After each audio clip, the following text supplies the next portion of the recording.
नमस्कार।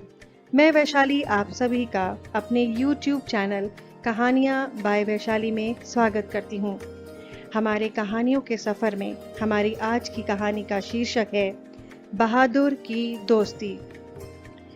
रूना अभी स्कूल से वापस आई ही थी कि माँ गुस्से से चिल्लाते हुए बोली, रूना, तुम्हारी अध्यापिका ने मुझसे शिकायत की है कि तुम आज स्कूल देर से पहुंची।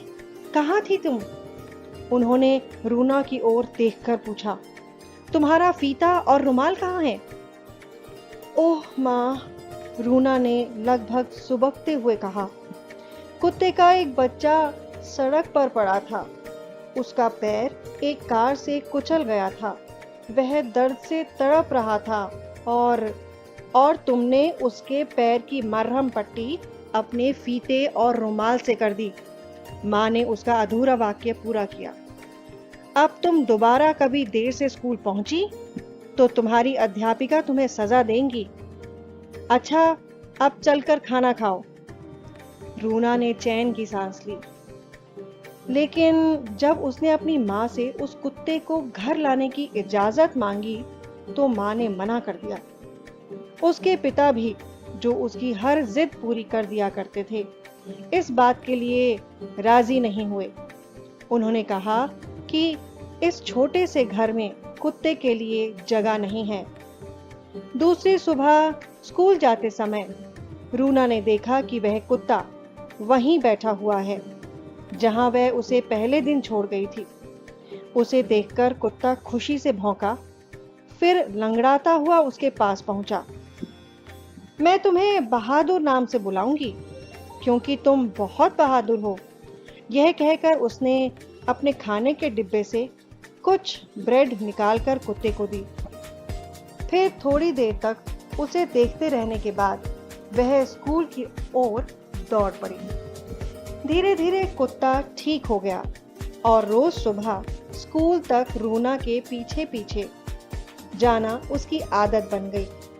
स्कूल के दरवाजे पर पहुंचकर रूना उसकी पीठ थपथपाती और कहती, बहादुर, अब तुम जाओ क्योंकि तुम अंदर नहीं आ सकते।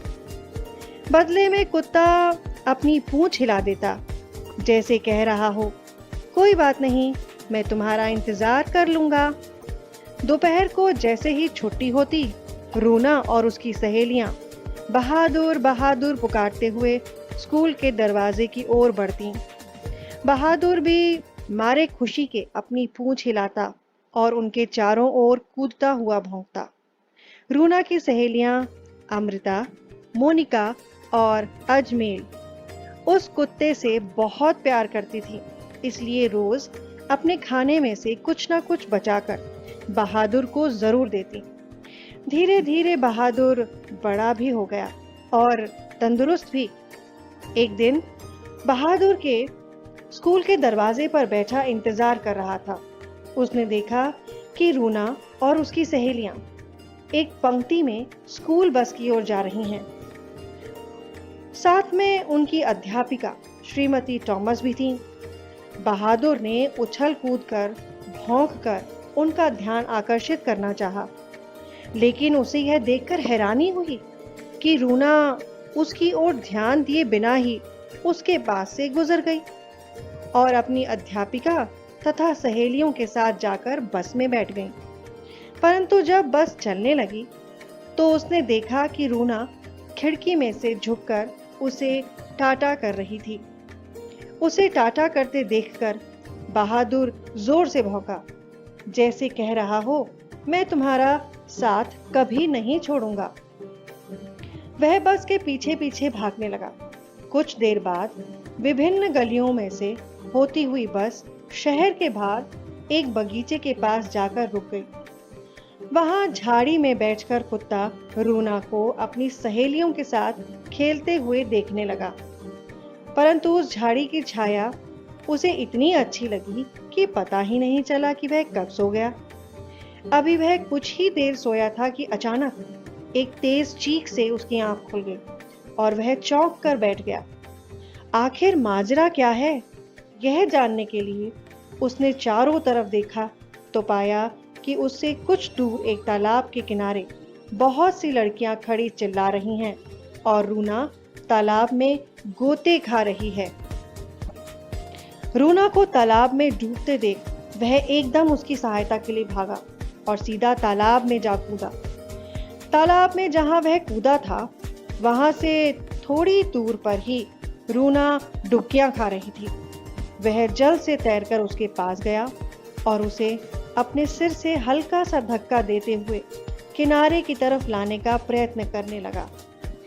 काफी परिश्रम के बाद कुछ ही देर में उसने रूना को नदी के किनारे पहुंचा दिया। अब तक उसकी अध्यापिका भी वहां पर आ चुकी थी। उन्होंने जब रूना को बेहोश देखा तो रूना के घर फोन कर दिया। प्राथमिक सहायता देने के बाद कुछ देर में रूना को होश आ गया। तब तक उसके माता पिता भी वहां आ गए। उन्होंने जब रूना को खेलते देखा तो उनकी जान बचाने के लिए अध्यापिका को धन्यवाद दिया। पर इस धन्यवाद की हकदार मैं नहीं हूं, रूना की अध्यापिका ने कहा। तो और कौन है? रूना के माता पिता ने आश्चर्य से पूछा। रूना का कुत्ता, अध्यापिका बोली। पर रूना के पास तो कोई कुत्ता है ही नहीं, उन्होंने हैरानी जाहिर करते हुए कहा। देखिए वह खड़ा, रूना का कुत्ता जिसने उसकी जान बचाई है, अध्यापिका ने झाड़ी के पास लेटे बहादुर की तरफ इशारा करते हुए कहा। जब रूना के माता पिता को सारा किस्सा मालूम हुआ तो वे बहादुर की दोस्ती और दिलेरी से बहुत प्रभावित हुए और उन्होंने फैसला किया कि आज से बहादुर उनके साथ ही रहेगा। तो ये थी हमारी आज की कहानी, बहादुर की दोस्ती। उम्मीद है आपको ये कहानी अच्छी लगी होगी। कहानियों के सफ़र में मेरे साथ यूं ही बने रहने के लिए मेरे चैनल को लाइक और सब्सक्राइब करना न भूलें। धन्यवाद।